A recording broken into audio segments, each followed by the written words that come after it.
দুনিয়ার সবার দোয়া মিস হতে পারে, কিন্তু মা বাবার দোয়া মিস হয় না। মা বাবার দোয়া মিস হয় না। এই জন্য আমাদেরকে মা বাবা আপনার জন্য জান্নাত, মা বাবা আপনার জন্য আবার জাহান্নাম।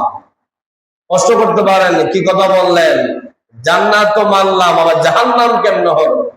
যদি আপনি মা বাবার কথা মতো চলেন, মা বাবার কথা মতো যদি আপনি সব কিছু করেন, তাহলে মা বাবা আপনাকে দোয়া করবে, আল্লাহ পাক তার দোয়ার বরকতে আপনাকে জান্নাত দিবে।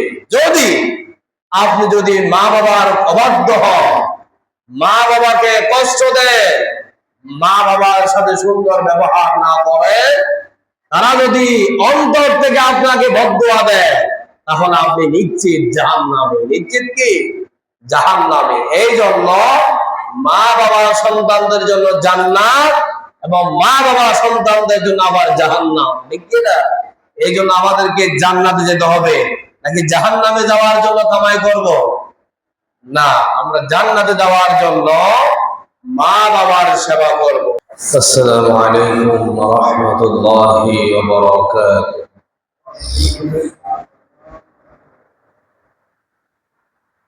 نحمده ونستعينه ونستغفره ونؤمن به ونتوكل عليه ونعوذ بالله من شرور أنفسنا ومن سيئات أعمالنا.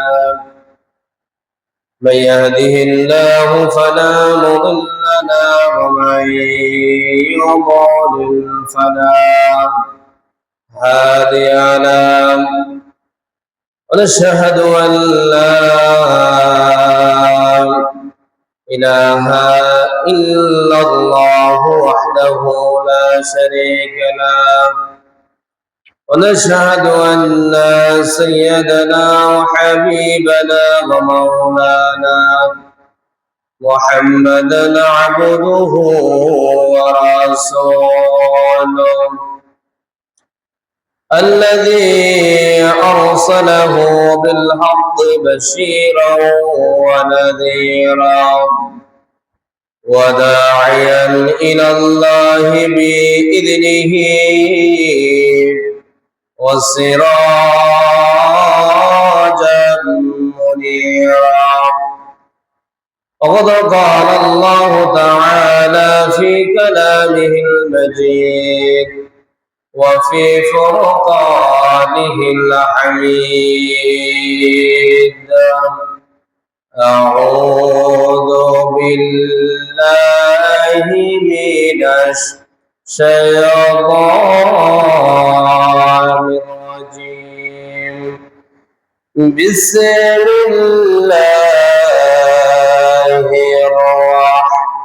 الرحمن الرحيم.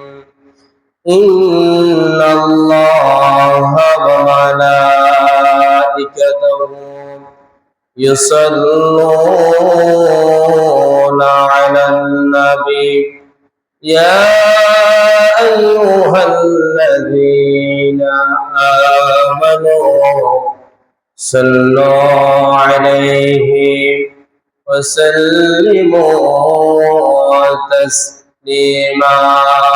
اللهم صل على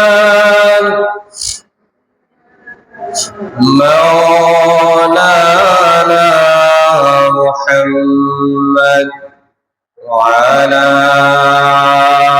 آل سيدنا.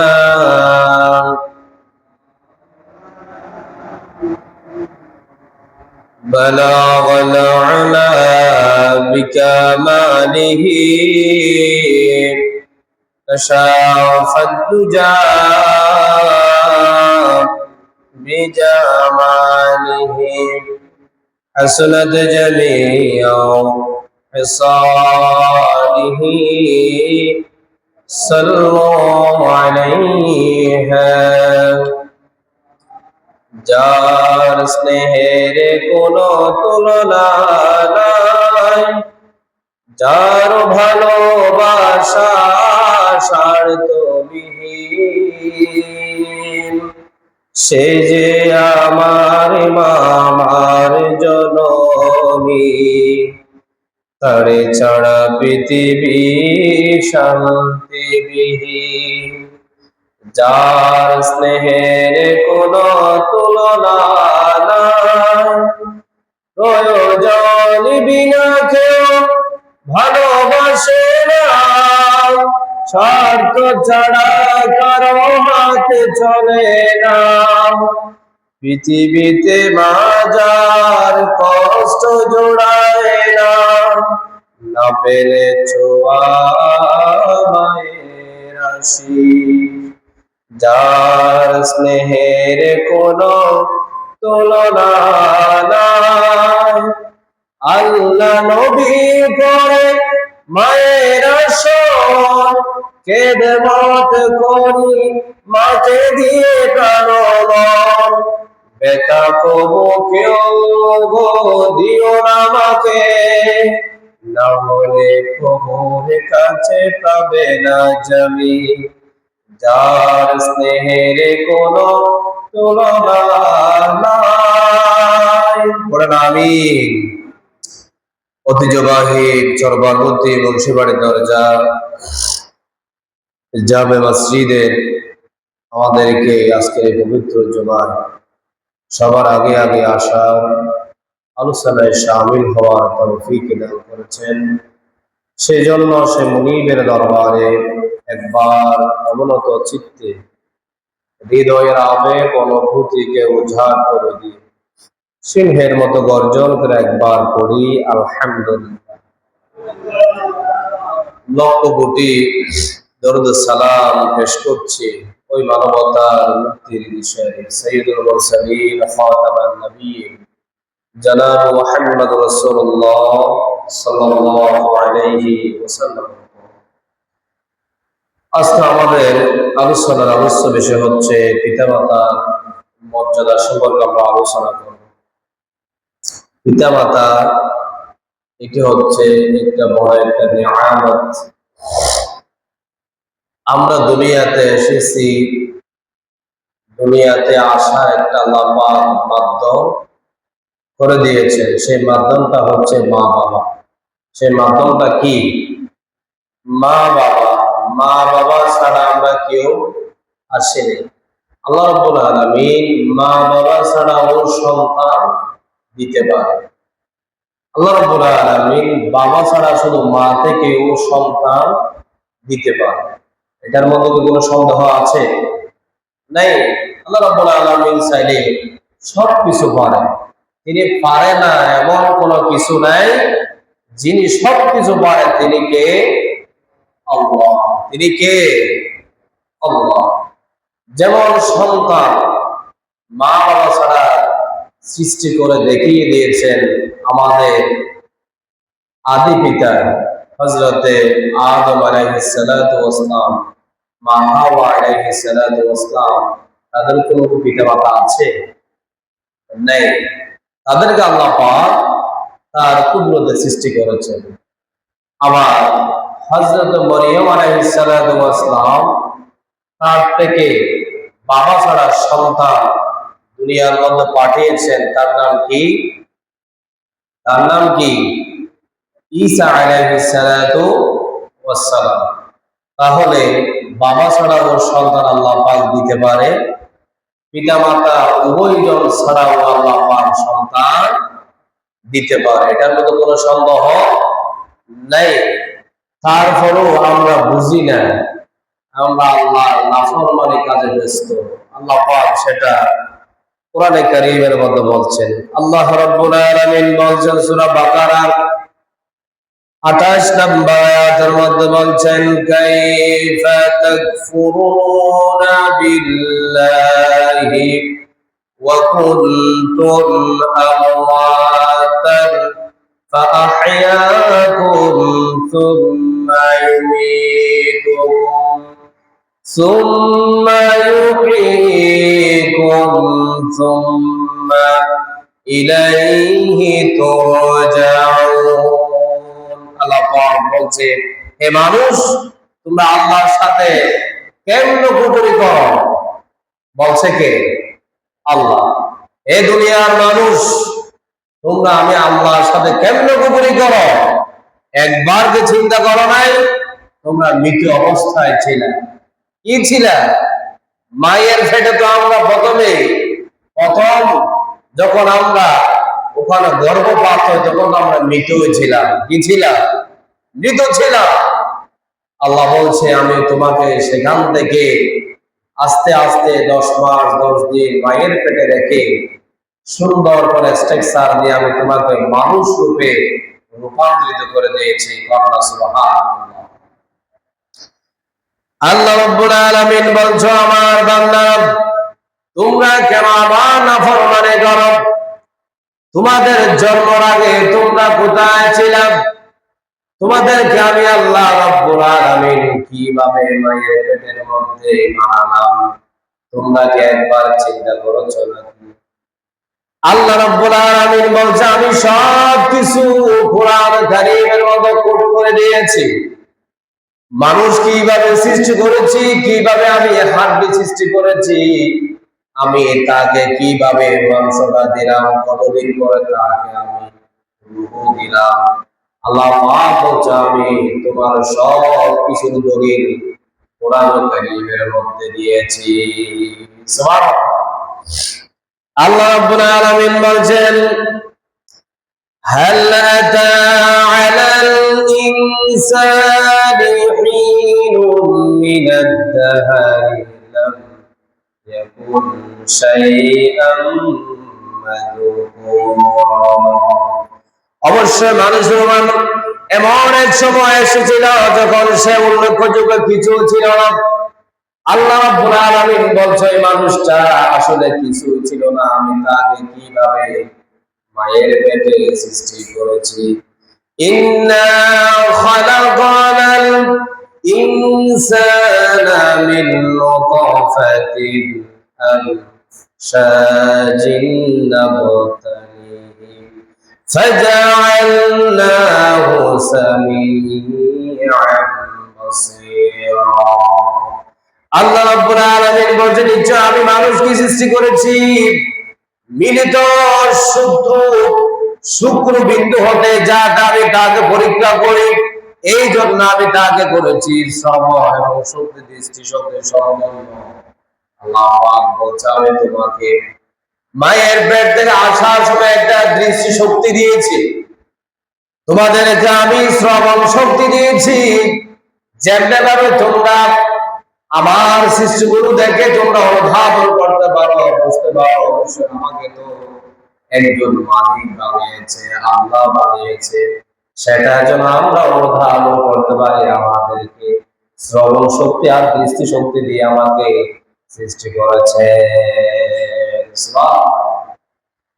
এই আল্লাহ রাব্বুল আলামিন সূরা ফাতির 5 নম্বর আয়াতে বলছে, فإنا خلقناكم من تراب ثم من نطفة ثم من علقة ثم من مضغة। আল্লাহ রাব্বুল আলামিন বলছে, আমি তোমাদের সৃষ্টি করেছি মাটি দ্বারা। কি দ্বারা? মাটির উপাদান দিয়ে তৈরি করলাম।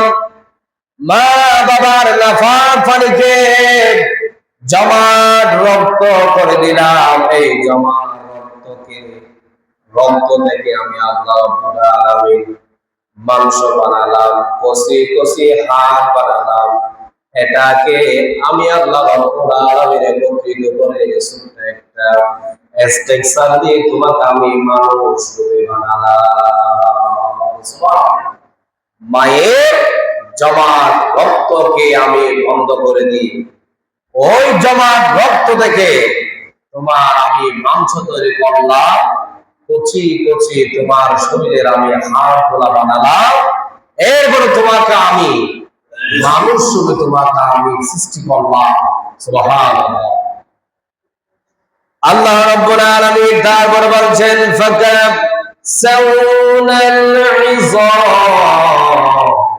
লাহমা গোস্ত দিয়ে, রক দিয়ে, চামড়া দিয়ে, সুন্দর করে ছাউনি দিয়ে মায়ের গর্ভের মধ্যে আমি তোমাকে বানালাম। তোমাকে আমি ওই শরীরের মধ্যে আবার রক্ত দিলাম, ওই শরীরের মধ্যে আমি ছাউনি দিলাম, চামড়া দিলাম, যেন তোমাকে আক্রান্ত করতে না পারে। মায়ের পেটের মধ্যে এমন স্থানে আমি আল্লাহ তোমাকে রাখলাম যেখানে তোমাকে কোনো বিমারি রোগে আক্রান্ত করতে পারবে না। সুবহানাল্লাহ। আল্লাহ বলছে, কেমন মা তোমার মা, জন্মদাতা মাকে আমরা মায়ের সাথে বেয়াদবি করি, মায়ের আমরা মর্যাদা বুঝি না বিদায়, এই জন্য মায়ের সাথে তো আমরা বেয়াদবি করি। এই মা আমাকে কত কষ্ট করে গর্ভধারণ করে পৃথিবীতে পাঠিয়েছে, আল্লাহ বলবেন না? এই মায়ের সাথে আমরা অনেকে বেয়াদবি করে কিনা, ঠিক মতো খাবারও দেয় না, খানাও দেয় না, সন্তান মা বাবার খোঁজ খবরও রাখে না, এমন নেককার সন্তান আছে নাই? নাউযুবিল্লাহ। এমন আল্লাহওয়ালা সন্তান আছে, মা বাবাকে বাদ দেয় না, মা বাবাকে তার ভরণ পোষণ দেয় না, বলে যে আমি দিতে পারবো না, আমার ছোট ভাই থেকে তুমি নিয়ে নাও, আমার থেকে টাকা নাই, এরকম বলে কিনা? বলো। আসলে সন্তান তুমি তো জানো না, তোমাকে তোমার মা ওই পেটের মধ্যে কিভাবে তোমাকে 10 মাস 10 দিন রেখেছে তোমার মা কষ্ট করে। যখন তুমি গর্ভের মধ্যে এসেছো, তোমার মা ঘুমিয়ে করতে করতে তোমার মায়ের অবস্থা খারাপ হয়ে যায়। তোমার মা তুমি যখন গর্ভে আসো, ওই মা কিছুই খেতে পারে না, যেটা খায় সেটা ভূমি করে ফেলে দেয়। খানাগুলা খাওয়ার পরে 1 ঘন্টা তার পেটের মধ্যে হজম হয় না। ওই মায়ের সাথে তুমি বেয়াদবি করো। ও সন্তান, তোমার থেকে আজকের আলোচনা থেকে বুঝতে হবে, তোমার মা যেমন তোমার মা নয়, আল্লাহ এবং আল্লাহ রাসূলের উপরে যার মর্যাদা আল্লাহ পাক বাড়িয়ে দিয়েছে। সুবহানাল্লাহ। আল্লাহ বলছে, আমি এবং আমার নবী মুহাম্মদ সাল্লাল্লাহু আলাইহি ওয়াসাল্লামের পরে দুনিয়ার মধ্যে আর কোন মর্যাদাপূর্ণ মানুষ আমি বানাই নাই তোমার মা বাবা আগে। সুবহানাল্লাহ। হাদিসের মধ্যে আছে, কোন সন্তান যদি তার মায়ের চেহারার দিকে নেক নজরে তাকায়, সুন্দর নজরে তাকায়, আহারে তুমি তো আমার মা, তোমার পেট থেকে আমি দুনিয়ার জমিনে এসেছি, তুমি আমাকে কত কষ্ট করে লালন পালন করেছো, এটা চিন্তা করবা। 2 চোখ দিয়ে আর পানি ফেলবা, তোমার মায়ের চেহারার দিকে তাকাবা। আল্লাহ রাসূল বলছো, ওই বান্দা আমলনামার মধ্যে একটা কবুল হওয়ার সওয়াব আল্লাহ পাক দান করে দিবে।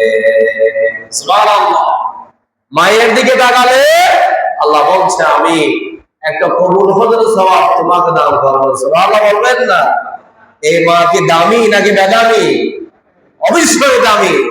আল্লাহ রাব্বুল আলামিন আর বলছেন, ফি করারিম মাকিন, আল্লাহ বলছে আমি তোমার মায়ের পেটের মধ্যে এমন সুরক্ষিত একটা স্থানে তোমাকে আমি রাখলাম, এমন একটা জায়গায় তোমাকে রাখলাম, তোমাকে ওখানে তোমাকে জীবাণু স্পর্শ করতে পারবে না, রোগে আক্রান্ত করতে পারবে না। আল্লাহ পাক বলেন, তোমরা আমাকে অস্বীকার করো, আমার নাফরমানি করো, তোমার মায়ের সাথে নাফরমানি করো, এর সাথে আমি আল্লাহর সাথেও নাফরমানি করো। এমন মুসলমান আছে না নাই? আছে। আল্লাহর সাথে নাফরমানি করতে 2 সেকেন্ডও চিন্তা করে না। তার যখন একটু ক্ষমতা থাকে, খাওয়ার থাকে, সেই শরীয়ত মানতে চায় না। এমন নেতা আছে না নাই? তার যদি একটু ক্ষমতা থাকে, তার মা বাবাকে, এমন সন্তান আছে বার্তাও দেয় না। সন্তান সরকারি চাকরিজীবী, মা বাবাকে এলাকার মধ্যে রেখে ওই সন্তান তার স্ত্রী সন্তান নিয়ে কোথায় আছে? ঢাকা, গুলশানে থাকে, বসুন্ধরাতে থাকে। তার মায়ের খোঁজ খবর নেয় না, এলাকার মধ্যে কি খায় সেটারও খোঁজ খবর নেয় না। এমন সরকারি চাকরিজীবী সন্তান আছে না নেই? আছে। এমন সন্তানও আছে। মাসে 1 লক্ষ টাকা ইনকাম করে, তার থেকে তার মা বাবা দুইজনে জবর হয়ে গিয়েছে। নাউযুবিল্লাহ। আল্লাহ রাব্বুল আলামিন বলছেন, সন্তান তোমার মার পেটের মধ্যে আমি তোমাকে সৃষ্টি করেছি সেটার বর্ণনা দিয়েছি। তোমার মা তোমাকে ওই পেটের মধ্যে রেখে কিভাবে কষ্ট করেছে আল্লাহ পাক বলছেন, সুম্মা নুখরিজুকুম তিফলা। আল্লাহ পাক বলছে, তোমাকে বাচ্চা আকারে মায়ের পেট থেকে আমি আল্লাহ পাক 10 মাস 10 দিন রাখার পরে পূর্ণাঙ্গ হয়ে যাওয়ার পরে দুনিয়ার জমিনের মুখটা তোমাকে দেখালাম। সুবহানাল্লাহ। এই মা তোমাকে একেবারে এত সহজভাবে দুনিয়ার জমিন দেখায় নাই। আমরা মনে করি মায়ের পেট থেকে হয়েছে, যারা সন্তান প্রসব হওয়া দেখেছে, যাদের স্ত্রী আছে তারা অবশ্যই জানবে একটা সন্তান হয় কিভাবে, তার মায়ের থেকে বের হয় কত কষ্ট করে। এখন তো আমরা ডাক্তারের কাছে যখন নিয়ে যাই, ডাক্তারেরা টাকার জন্য, অনেক ডাক্তার আছে ইনজেকশন মেরে বলে সন্তান তো মহিলাকে ফেলেছে, এটা তো স্বাভাবিক ভাবে আর হবে না, সিজার করতে হবে। নাউযুবিল্লাহ। অনেক ডাক্তার আছে ট্রেন যখন উঠে তখন ইঞ্জেকশনটা মেরে বলে ইঞ্জেকশন মারলাম তাড়াতাড়ি হওয়ার জন্য, এখন আপনার এই সন্তান তো আসবে না, মায়ের অবস্থা খারাপ হয়ে যেতে পারে, এটা কাটতে হবে। নাউযুবিল্লাহ বলবেন না। আমার মায়েরা, আমার দাদিরা, এদেরকে তখন কি সিজার ছিল? তখন কি সিজার ছিল? তাদের জন্মের হারও বেশি ছিল। এক মহিলা থেকে 10-12টা বাচ্চা, আর এখন 3টা 2টা সে বেশি হয় না, ঠিক কি না? তাহলে এটা আমাদের কর্মের ফল। ওগুলো আমাদের কি কর্মের ফল। বাচ্চা আমার গর্ভে এসেছে, আমি নামাজ পড়বো, কোরআন তেলাওয়াত করব, সেটা নাই। সারাক্ষণ টিভি, সিডি আর মোবাইল নিয়ে ব্যস্ত, সিনেমা দেখি, আছে না নাই? ওই সন্তান কেমনে আল্লাহ যে সিস্টেম করেছে ওইভাবে আসবে? ওই সন্তান দুনিয়ায় আসার পরও তো ইসলামী শিক্ষায় শিক্ষিত হবে না, যেহেতু আপনি ওখানে ফেটে রেখে আপনি ভালো কাজ করেন নাই। নাউযুবিল্লাহ।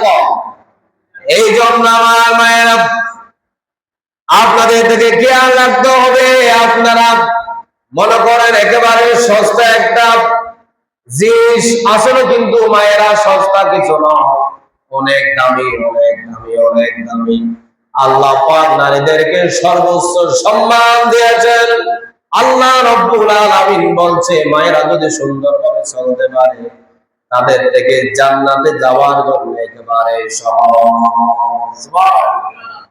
আমাদের পুরুষ থেকে জান্নাতে যাওয়া অনেক কঠিন, কিন্তু মায়েদের ক্ষেত্রে আল্লাহ পাক বলছে তারা যদি নিজের লজ্জাস্থানের হেফাজত করতে পারে, পর্দা করতে পারে, 2 নম্বরে চরিত্র থেকে যদি তারা বিরত থাকে, আল্লাহ পাক বলছে আমি আমার বান্দিকে তাকে জান্নাতে দাখিল করে দেব। আল্লাহ সুবহানাহু।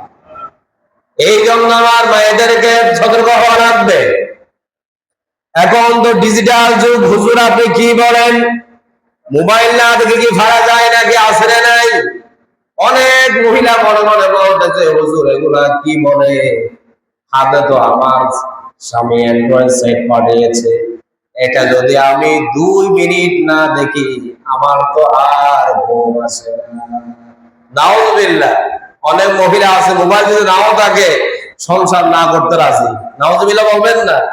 আজ মোবাইল দাও, তারপরে সংসার, না হলে গো আমি চলে যাব, এ কথাও বলে। এমন মহিলাও আছে, সবাই না, একেবারে 80% ভালো, 20% হয়তো 15% সবাই খারাপ না।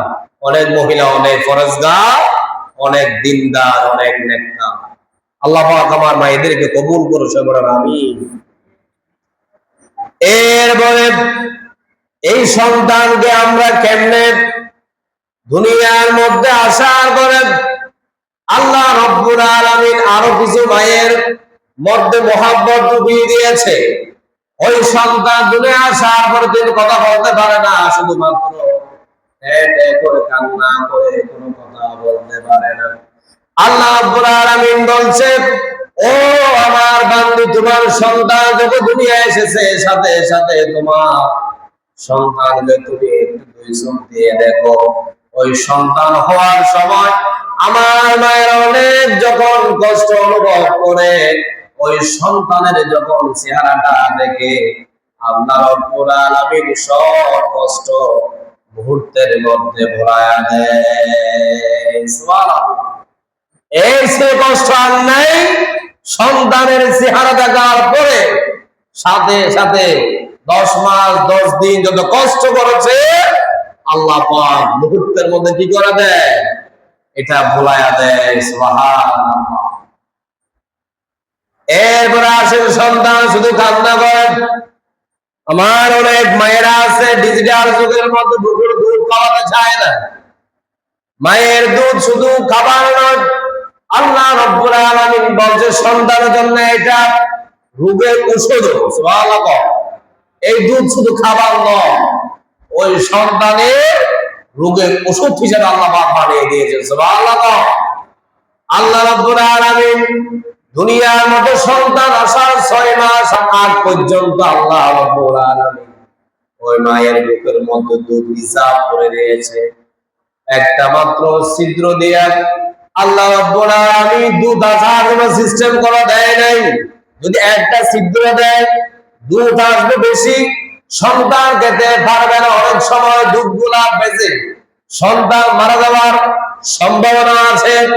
এই জন্য আল্লাহ রাব্বুল আলামিন বলছে ওই মায়ের দুধের ছিদ্রের মধ্যে আমি 36টা ছোট ছোট ছিদ্র করে দিয়েছি। কয়টা? 36টা। একটা দুধের মধ্যে ছিদ্র করে দিয়েছে। সন্তান যেভাবে টানবে তার যতটুকু খাওয়ার ইচ্ছা ততটুকু আসবে, একটু বাড়তি আসবে না। সুবহানাল্লাহ। না হয় আজকে যদি আমি একটা ছিদ্র করে দিতাম, ওই মায়ের দুধ সবগুলো নষ্ট হয়ে যেত। আল্লাহু আকবার। এই সমস্ত কাজগুলা যে কোনো মানুষের দ্বারা সম্ভব, কোনো মানুষের দ্বারা সম্ভব নয়। শুধুমাত্র যিনি পারেন তিনি হচ্ছে আপনার আমার আল্লাহ। জোরে বলেন না সুবহানাল্লাহ। এরপরে সন্তানকে আমাদের দুধ খাওয়াতে হবে। অনেক মহিলা আছে, অনেকে আছে শরীরের নাকি ফিগার, শরীরের বডি নষ্ট হয়ে যাবে, এই জন্য সন্তানকে নিজের বুকের দুধ খাওয়ায় না। নিজের বুকের দুধ না খাওয়ায়া তাদেরকে বাহির থেকে কিনে খাওয়ায়। নাউজুবিল্লাহ বলবেন না। এরকম মাও আছে নিজের বাচ্চাকে কাজের মেয়ের ফুলের কাছে তুলে দেয়, আর কুত্তার বাচ্চাকে নিজের বুকের মধ্যে তুলে নিয়ে বুকে আদর করে। নাউজুবিল্লাহ। ওই তো আমাদের দেশে আমরা দেখি নাই, দেখবেন অনলাইনে দেখলে এগুলো দেখা যায়। বাহির রাষ্ট্রে এগুলো আছে। সন্তানকে ছোট্ট একটা গাড়ির মধ্যে তুলে দেয়, রশি দিয়ে টানে, আর একটা ঘরের মধ্যে যে কুকুর ফালে এটাকে বুকে নেয়। নাউজুবিল্লাহ। এগুলো আমাদেরকে শিক্ষা দিতে হবে। আল্লাহ পাক বলছে ওই সন্তান তোমার বুকের দুধ খাবে, আর মায়ের এবং ছেলের মধ্যে আল্লাহ পাক মুহাব্বত আর ভালোবাসা পয়দা করে দিবে। সুবহানাল্লাহ। যখন সন্তান কান্নাকাটি করবে, পায়খানা করলেও কান্নাকাটি করে, সন্তানের খিদা লাগলেও কান্নাকাটি করে, সন্তানের যদি অসুস্থ হয় তাও কান্নাকাটি করে। ওই সন্তানের কান্নাকাটি দ্বারা সবগুলা বোঝার ক্ষমতা দিয়েছে আল্লাহ পাক মাকে। আগে মাকে দিয়েছে। আমার সন্তান কান্না করতেছে, মা যেরকম কাজে থাকুক না কেন, মায়ের মধ্যে এমন কাজ করবে সন্তান যখন ওয়া ওয়া করে কান্না করবে, আর ওই মহিলা কাজ করতে পারবে না, দৌড়ায় ওই সন্তানের পাশে এসে হাজির হয়ে যায়। সুবহানাল্লাহ। সেই মাকে আমরা কষ্ট দিই, সেই মাকে আমরা খাবার দেই না, সেই মায়ের হক আমরা সন্তানেরা আদায় করি না। আমরা কেমন নিষ্ঠুর, কেমন হিমু খারাপ মানুষ, নিজেকে নিজের সার্চ করলে বোঝা যায় আমরা কত বড় বিয়া, ঠিক না? এরপরে আসেন সন্তানকে একেবারে বড় হওয়া পর্যন্ত মায়ের কাছ থেকে কোনো ভালোবাসা কমে না। অনেকে বড় হলে বলে আমাকে আর মা বাবা দেখতে পারে না। যখন আপনি বিদেশের মাটিতে যাবেন, যখন আপনি চট্টগ্রামে কাজ করার জন্য যাবেন, যখন আপনি ঢাকায় কাজ করার জন্য যাবেন, সেখান থেকে আসার সময় আপনার স্ত্রী ফোন করবে, ওগো আমার প্রাণপ্রিয় স্বামী আপনি কয় তারিখ আসবেন? আমি অমুক তারিখ বাসায় আসবো। সাথে সাথে আপনার স্ত্রী আপনাকে ওইটা আনবেন, আমার জন্য ওইটা আনবেন, এইভাবে একটা তালিকা দিয়ে লম্বা। আর আপনার মাকে যখন আপনি ফোন করে বলবেন, মা আমি তো গত শুক্রবারে বাসায় আসতেছি, আপনার কিছু লাগবে নাকি? মা বলে, ও আমার সন্তান, আমার কিছুই লাগবে না, তুমি সন্তান আসলে চলবে। আল্লাহু আকবার। মা বলে আমার কিছুই লাগবে না, তুমি সন্তান আমার সামনে আসলে আমার সব কিছু পাওয়া হয়ে যাবে। আল্লাহু আকবার। আর ওই ফরের নারী যেটা আছে সেটা বলবে শুধুমাত্র আমার জন্য এটা আনো, এটা আনো। যখন আসার পরে আপনার সামনে যখন স্ত্রীর সামনে যখন স্বামী আসবে, যখন তার মিষ্টি থেকে দুই একটা কম পড়ে যাবে, তার চেহারা অন্ধকার হয়ে যাবে। তার তো বইটা শুকরিয়া আদায় হবে না, আমার জন্য 10টা থেকে 5টাই তো আনছে, আমার স্বামী কত কষ্ট করে এই টাকা পয়সা কামাই করে আমার কাছে আজকে 1 মাস পরে এসেছে, তার উচিত ছিল শুকরিয়া আদায় করা। কি করা? শুকরিয়া আদায় করা। আর ওই স্ত্রী থেকে এটা পাওয়া যায় না। কিন্তু সবাই না, শতকরার মধ্যে 2% বেশিরভাগই ভালো, সবাই খারাপ না, বা সবাই খারাপ না। এই জন্য আমরা মায়ের সেবা করব। মায়ের কি করব? সেবা করব। রাসূলুল্লাহ সাল্লাল্লাহু আলাইহি ওয়াসাল্লাম থেকে এক সাহাবী জিজ্ঞেস করেছে, ইয়া রাসূলুল্লাহ, আমাদের মা বাবা দুইজন তো আমাদের মা বাবা, আমরা কার আমরা হক বেশি আদায় করব? রাসূলুল্লাহ সাল্লাল্লাহু আলাইহি ওয়াসাল্লাম বলছে, উম্মুকা, তোমার মা। আরেকবার জিজ্ঞেস করা হলো, তখন বলছে তোমার মায়ের। এরপর আবার জিজ্ঞেস করা হলো, ইয়া রাসূলুল্লাহ, কার আমরা বেশি সম্মান মর্যাদা বেশি হক আদায় করব? তোমার মায়ের। এরপরে চতুর্থ নাম্বার বলছে আবুকা, তোমার বাপের। আল্লাহ সুবহানাল্লাহ। বাবা থেকে মায়ের গুণ, হক আল্লাহ পাক মর্যাদা বেশি বাড়িয়ে দিয়েছে। আল্লাহ সুবহানাল্লাহ। প্রশ্ন করতে পারেন মাওলানা, কেন বাবা থেকে মায়ের সম্মান বেশি বৃদ্ধি পেল? আমাদেরকে একটু ব্যাখ্যা করে বলেন। রাসূলুল্লাহ সাল্লাল্লাহু আলাইহি ওয়াসাল্লাম বলছে, এই জন্য তোমরা বাবা থেকে মায়ের বেশি তোমরা হক আদায় করবা, সম্মান করবা বেশি। তোমার বাবা থেকে তোমার মা 3টা কষ্ট স্পেশাল করে থাকে। বাবা থেকে মা 3টা কষ্ট কি করে থাকে? বেশি করে থাকে। 1 নাম্বার হলো, তোমার মা তোমাকে 10 মাস 10 দিন গর্ভধারণ করেছে, এটা বাবার দ্বারা সম্ভব নয়। বাবার দ্বারা সম্ভব নাকি? 10 মাস 10 দিন ওই পেটের মধ্যে রাখার জন্য সেই ক্ষমতা আল্লাহ পাক তোমার মাকে দিয়েছে, এই জন্য তুমি বেশি সম্মান করবা। 2 নাম্বার হলো তোমার মা বেশি সম্মান করবা, এই জন্য তোমার প্রসবের যন্ত্রণা তোমার বাবা থেকে কষ্ট করতে হয় নাই। প্রসবের যন্ত্রণা একমাত্র সহ্য করেছে যিনি তোমার মা। এরপরে 3 নাম্বার হলো, তোমার মায়ের তোমরা বেশি কেন হক আদায় করবা? তোমার মায়ের মর্যাদা কেন আমি বাড়িয়ে দিলাম? এই জন্য বাড়িয়ে দিলাম, তোমার মায়ের 2 বছর পর্যন্ত তোমরা বুকের দুধ পান করেছো, যেটা তোমার বাবের দ্বারা সম্ভব নয়। সুবহানাল্লাহ। এই তিনটা কাজ বাবা থেকে মা বেশি করেছে। সুবহানাল্লাহ। এই জন্য আল্লাহ পাক তোমার বাবা থেকে মায়ের মর্যাদা বেশি করে দিয়েছে। আল্লাহ সুবহানাল্লাহ। এরপরে আসেন অনেক ঘটনা, সময়ের অভাবে আমরা বলতে পারি না। একটা ঘটনা বলব, হযরতে বাইজিদ বুস্তামির কথা আপনারা অবশ্যই শুনেছেন। বাইজিদ বুস্তামি রাহমাতুল্লাহি আলাইহি, তিনি একজন আল্লাহর ওলি ছিলেন। কি ছিলেন? এমনি এমনি ওলি হন নাই, মায়ের দোয়ার কারণে ওলি হয়েছে। সুবহানাল্লাহ।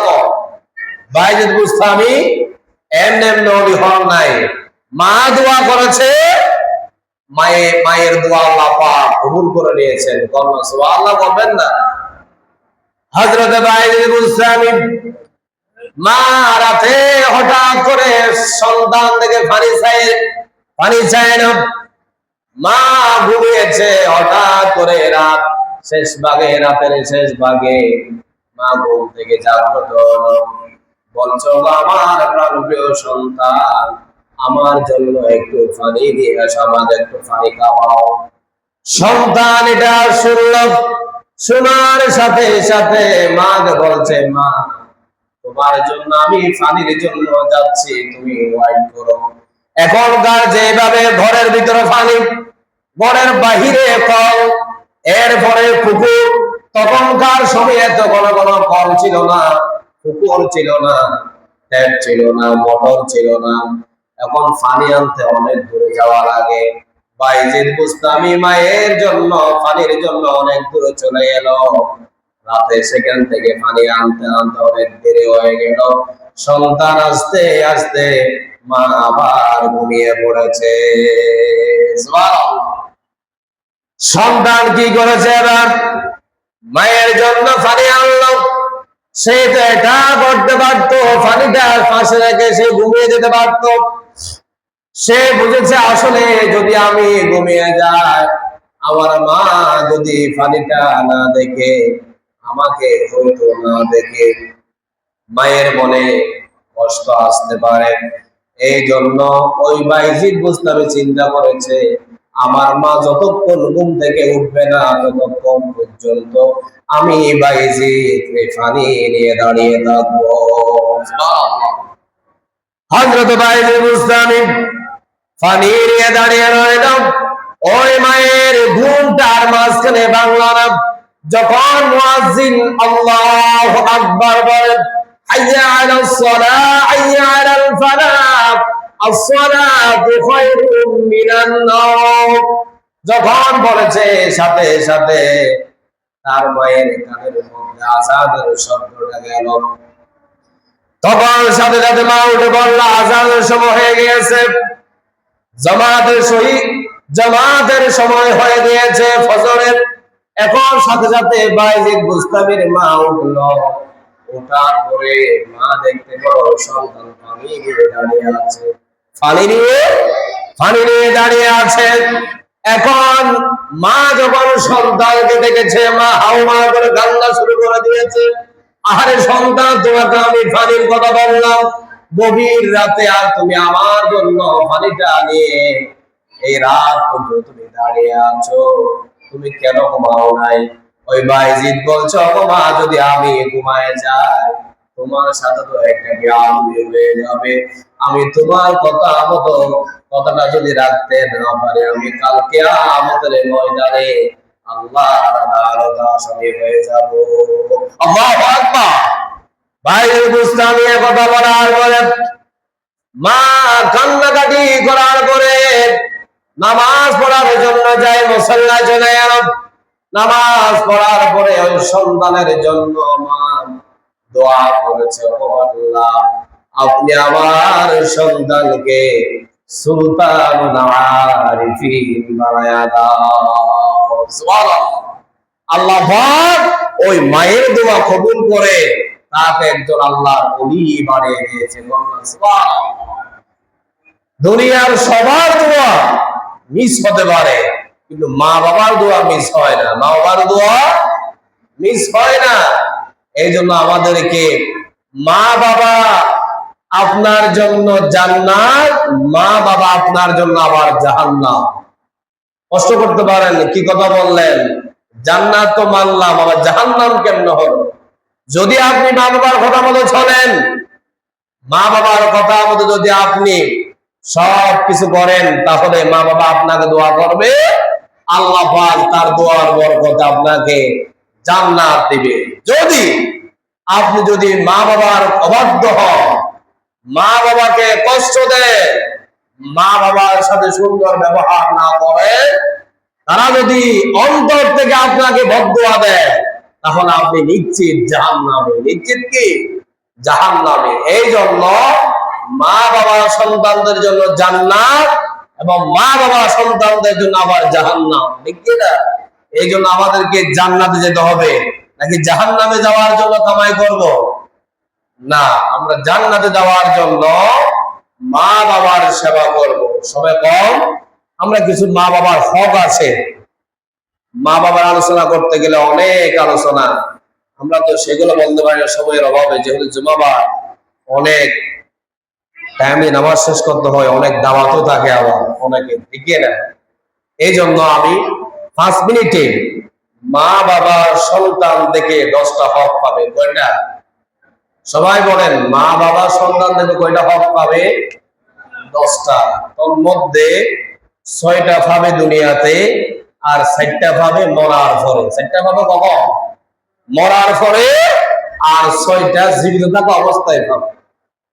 আল্লাহ রাব্বুল আলামিন কুরআনুল কারীমের বনী ইসরাঈলের মধ্যে বলেছেন, ওয়াকাদা রাব্বুকা আল্লা তা'বুদু ইল্লা ইয়াহু ওয়া বিল ওয়ালিদাইনি ইহসানা। আল্লাহু আকবার। আল্লাহ রাব্বুল আলামিন বলছেন, আমার পরে তোমরা যার ইবাদত করবা, যার আনুগত্য করবা, তিনি হয়তো তোমাদের মা বাবা। এরপরে আল্লাহ পাক বলছে ইহসানা, তোমরা মা বাবার প্রতি ইহসান করবা। সুবহানাল্লাহ। 1 নাম্বার হক হলো সন্তান থেকে মা বাবা পাবে ইহসান। মা বাবার প্রতি কি করতে হবে? সন্তানকে ইহসান করতে হবে। হুজুর, আমরা কেন ইহসান করব? ওই মা বাবা তোমার প্রতি আগে ইহসান করেছে। কেমনে ইহসান করেছে? তোমাকে আল্লাহ পাক তোমার মায়ের পেটের মধ্যে 10 মাস 10 দিন রেখেছেন, এটাও তো তোমার প্রতি ইহসান। ওখান থেকে দুনিয়া আসার পরে তোমার জন্য অনেক কষ্ট করেছে তোমার মা বাবা, তোমাকে লালন পালন করেছে, এটা তো তোমার উপর ইহসান করেছে। তোমার মা বাবা তোমার জন্য আগে ইহসান করেছে, এই জন্য তুমি সন্তানও তোমার মা বাবার প্রতি ইহসান করবা। সুবহানাল্লাহ। তোমার মা বাবা তোমার প্রতি আগে কি করেছে? ইহসান করেছে। পরে তুমি বড় হলে মা বাবার প্রতি তোমার থেকে ইহসান করতে হবে, ঠিক না? 2 নাম্বার আল্লাহ রাব্বুল আলামিন বলছেন, ইম্মা ইয়াবলুগান্না ইনদাকাল কিবারা আহাদুহুমা আও কিলাহুমা ফালা তাকুল লাহুমা উফ। আল্লাহ রাব্বুল আলামিন বলছেন, আমার বান্দারা কান করে শুনুন, 2 নাম্বার মা বাবার হক হলো, মা বাবার অধিকার হলো, মা বাবাকে কষ্ট দেওয়া যাবে না। কি দেওয়া যাবে না? মা বাবাকে কষ্ট দেওয়া যাবে না। উফ শব্দ করে এমন কষ্ট দেওয়া যাবে না। তোমার ছোট্ট কথায় যদি তোমার মা বাবা উফ করে বলে, তাহলে বুঝতে হবে তোমার ভবিষ্যৎ আর ভালো হবে না। এই জন্য মা বাবা উফ করে এরকম কষ্ট তাদেরকে দেওয়া যাবে না। 3 নাম্বার হলো ওয়ালা তানহারহুমা, মা বাবাকে ধমক দিয়ে কথা বলা যাবে না। মা বাবার সাথে সুন্দর কথাবার্তা বলতে হবে, মা বাবাকে ধমক দেওয়া যাবে না। আমি কাবাইতে পারবো না, আমার এখান থেকে সরে যান। আপনার সন্তানকে শুধু আমি নাকি, এইরকম কথা বলে বলে মা বাবাকে দমন দেওয়া যাবে না। মা বাবার উপর যদি কষ্ট আসে, তুমি সন্তানের ভবিষ্যৎ ভালো হবে না। এবার 4 নাম্বার হলো ওয়াকুল্লাহুমা কওলান কারীমা। আল্লাহ পাক বলছো, বান্দা তোমার মা বাবার সাথে সম্মান সূচক ভাষা ব্যবহার করো। কারীমা, সম্মান সূচক ভাষা তোমাদের মা বাবার সাথে তোমরা ব্যবহার করো। 5 নাম্বার হলো واخفض لهما جناح الذل من الرحمة। তোমরা তোমাদের মা বাবার সামনে যখন থাকবা, তোমরা মুতাওয়াজ্জু হয়ে যাবা। মুতাওয়াজ্জু মানে কি? নামাজ পড়ার সময় আমরা আল্লাহর কাছে যেভাবে নত হই, সুন্দর করে নরম ভাবে আমরা নামাজ পড়ার সময় দাঁড়িয়ে যাই, ওইভাবে মা বাবার সামনে দাঁড়াবা। তুমি হয়তো পুলিশের এসআই হতে পারো, ওসি হতে পারো, র্যাব হতে পারো, সেনাবাহিনী হতে পারো, সরকারি ঊর্ধ্বতন কর্মকর্তা হতে পারো। তোমার এই কর্মকর্তার প্রদান যেন তোমাদের মা বাবার সামনে এগুলা দেখা না যায়। সুবহানাল্লাহ। এই জন্য মা বাবার সামনে গেলে একেবারে নরম হয়ে যেতে হবে, মতবাজ্য হয়ে যেতে হবে, যাতে করে তোমার মা বাবার তুমি একজন আদরের সন্তান। সুবহানাল্লাহ। এরপরে 6 নাম্বার হলো আল্লাহ রাব্বুল আলামিন বলছেন ওয়া কুর রাব্বিরহামহুমা কামা রাব্বায়ানি সগীরা। তোমাদের মা বাবার জন্য তোমরা সব সময় দোয়া করবা, সব সময় দোয়া করবা। এই দোয়াটা আল্লাহ রাব্বুল আলামিন শিখিয়ে দিয়েছেন, রব্বিরহামহুমা কামা রাব্বায়ানি সগীরা। ওগো আল্লাহ, আমার মা বাবা আমাকে শৈশবকালে যেভাবে আদরের সহিত লালন পালন করেছে, আমার মা বাবা দুইজনকে তোমার ওই রহমতের কোলে নিয়ে তুমি চাদর দিয়ে ঢেকে রাখো। সুবহানাল্লাহ। এরপরে আসে মৃত্যুবরণ করার পরে 4টা হক, এটা বলে আমি শেষ করব। 1 নাম্বার, মৃত্যুবরণ করার পরেও দোয়া শুধু জীবিত থাকলে করলেন, মরার পরে করবেন না, এটা যেন না হয়। সব সময় মরে যাওয়ার পরেও মা বাবা তাদের জন্য আপনি দোয়া করবেন। কি করবেন? একই দোয়া, যে দোয়াটা আমি একটু আগেই বলেছি। 2 নাম্বার, তাদের গুনাহ মাফ চাইতে হবে। কার কাছে? আল্লাহর কাছে। আল্লাহকে বলবেন, ওগো আল্লাহ, আমার মা বাবা দুইজন দুনিয়ায় থাকতে যদি কোনো ভুল ত্রুটি হয়ে থাকে, তাদেরকে আপনি নিজ গুণে মাফ করে দেন। সন্তানের দোয়া আল্লাহ পাক মা বাবার জন্য কিন্তু আবার কবুল করবে। আপনি বাহির থেকে হুজুর 10টা এনে দোয়া করালেন, ওই দোয়ার চেয়ে আপনি নিজে করলে এটা উত্তম বেশি হবে। সুবহানাল্লাহ। এরপর 3 নাম্বার, মা বাবা যদি মারা যায়, তাদের যদি কোনো লেনদেন থাকে, যদি ঋণ থাকে, এগুলা সন্তানদেরকে শোধ করতে হবে, পরিশোধ করতে হবে। এগুলাও সন্তানেরা মা বাবা থেকে হক পাবে। মা বাবা যেগুলো করবে ঋণ, এগুলো আপনার থেকে আদায় করে দিতে হবে যেমনি পারেন। যদি আদায় করতে না পারেন, যারা ঋণ দাতা আছে তাদের কাছে গিয়ে ক্ষমা চেয়ে মাফ নিয়ে নেবেন। কি নিয়ে নেবেন? মাফ নিয়ে নেবেন। 4 নাম্বার হলো মা বাবার সমবয়সী এলাকার কোন মুরব্বী থাকলে, বন্ধু বান্ধব থাকলে, তাদের সাথে আপনার থেকে সুন্দর ব্যবহার করতে হবে। এটা আমার বাবার একজন একেবারে একনিষ্ঠ বন্ধু ছিলেন, এটা ভাই ছিলেন, এটা বোন ছিলেন, সবার সাথে সুন্দর আচরণ করতে হবে। যেমনি ভাবে আপনি মা বাবার সাথে ব্যবহার করতে, ওই আচরণ গুলা তাদের সাথে করতে হবে। তাহলে আল্লাহ পাক এই যে আমি মা বাবার গুরুত্ব এবং হকের কথা বললাম, এগুলো আমাদেরকে আমল করার তৌফিক দান করুন। সবাই বলেন আমিন। ওয়া তৌফিকে ইল্লা বিল্লাহ। আসসালামু আলাইকুম।